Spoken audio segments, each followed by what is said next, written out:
عسلامة، مرحبا بكم الناس الكل. اليوم حبيت نطيب معاكم شوربة مفورة بالدجاج والخضرة بنة من وراء العقل.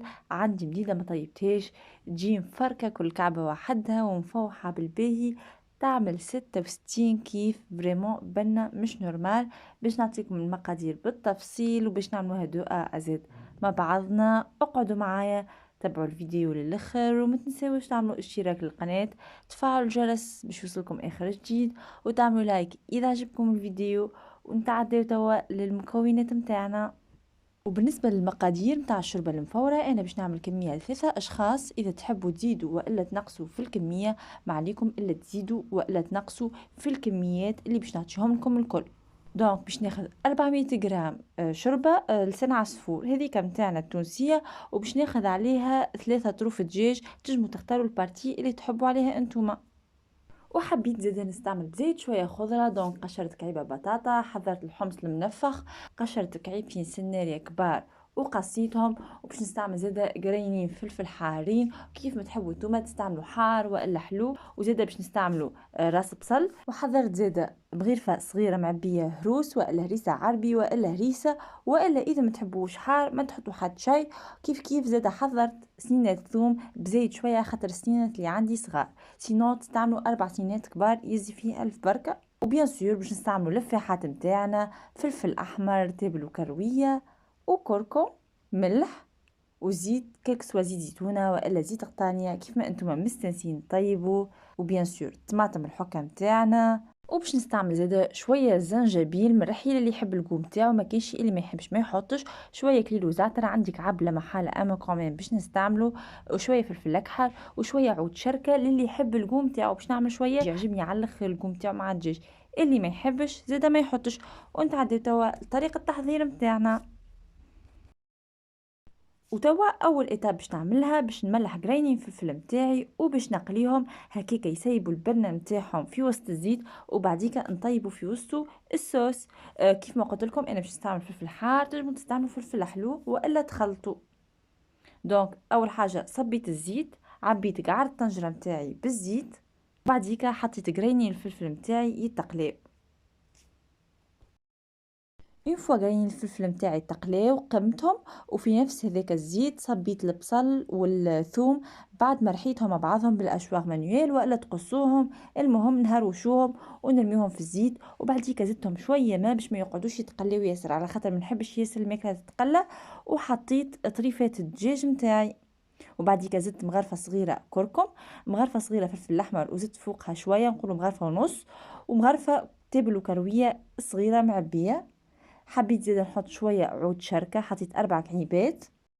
حطيت زيادة مغرفة صغيرة معبية طماطم حكة ومغرفة مش معبية صغيرة. وحطيت زيادة المغرفة الصغيرة متاع الهروس ولا الهريسة العربي كيف ما تحبوا انتوما. وخليتهم يشكشكوا مع بعضهم شوية. ومن بعد زدتهم الحمص، كعيبات الحمص، شوية زنجبيل اللي يحب القوم تاعو، شوية كليل وزعتر هكا. فركتهم شوية بيدية وحطيتهم شوية فلفل أكحل وشوية ملح، نزيدهم شوية ماء ونخليهم يشكشكوا مع بعضهم حكاية من 5 ل10 دقايق حتى لين الفاح يدخل بالباهي في الدجاج. وبعديكا مرقتهم بالباهي. وراهو ننصحكم باش ما تعطلوش الطياب نتاع الخضره نتاعكم والدجاج وكل، زيدوا طول ما سخون، ما تقعدوش تزيدوا في الماء البارد وحتى يعاود يسخن ويسخن الحاجات اللي معاه. دونك بعديك زدت كعيبه السنارية متاعي وخليتهم يغليوا مع بعضهم مده 15 دقيقه تقريبا. اونتر طون خذيت 400 غرام شوربه باش نفوحها شويه، حطيت لها شويه كركم، شويه زيت، كعيبتين عود شركه وشويه ملح. وندخلهم بالباهي في بعضهم وزدتهم زيادة شوية زنجبيل. دخلتهم بالباهي في بعضهم حتى لين الشوربة متاعي تفوحت بالباهي. بعد تقريبا ربع ساعة عمل غلوة باهية. توا باش نحط الشوربة متاعي تفور، دونك باش نخليها تفور 15 دقيقة زادة. بعد 15 دقيقة بالضبط هبطتها ومرقتها بالصوص متاعي. ونعاود بعديك نحطها في الكسكيس ونخليها تفور 15 دقيقة أخرين.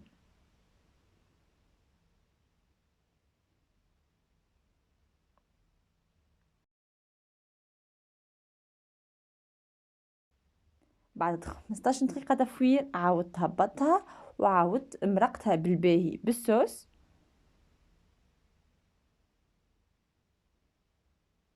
وعاودت رجعتها في الكسكيس باش نعملها تفويرة أخرى.